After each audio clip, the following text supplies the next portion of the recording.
Hello everyone, আসসালামু আলাইকুম। সবাইকে স্বাগত জানাচ্ছি আজকের নতুন আরেকটি ভিডিওতে। আজকের ভিডিওতে আমরা দেখব হচ্ছে পোস্টার, যে আমরা রেগুলার পোস্টার প্রেজেন্টেশন সুপার গ্রুপে পোস্টার সাবমিট করি। অলরেডি ঈদের বন্ধ শেষ, সবার স্কুল এবং টেকনিক্যাল স্কুলের ক্লাসও শুরু হয়ে গিয়েছে।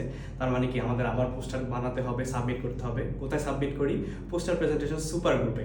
তো আজকে আমি যে পোস্টারটি বানিয়েছি সেটি হচ্ছে বীজগণিতিক সমীকরণের বিভিন্ন অংশ নিয়েছে। সমীকরণ থেকে আমরা রাশি, পদ, চলক, সহগ, ধ্রুবক নির্ণয় করতে পারি।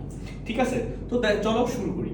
আমাদের দেওয়া আছে একটা সমীকরণ, একটা কি 6x + 4y + 12 = 0 একটা সমীকরণ দেওয়া আছে। এই সমীকরণ থেকে আমাদের এই পাঁচটা অংশ বের করতে হবে। তো সমীকরণ দেখো, তো প্রথম হচ্ছে রাশি।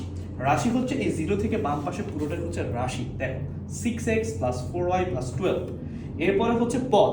পদগুলো কোনটা কোনটা? পদ আছে হচ্ছে তিনটা, 6x + 4y + 12। এই তিনটা হচ্ছে আলাদা আলাদা পদ। এখন দেখি চলক কোনটা। এইখানে চলক আছে দুইটা, একটা হচ্ছে x, একটা হচ্ছে y। এরপরে আছে সহগ। সহগ হচ্ছে এখানে দেখো 6x, x এর সহগ হচ্ছে 6, 4y, y এর সহগ হচ্ছে 4। লাস্ট হচ্ছে ধ্রুবক। ধ্রুবকটা কত? 12।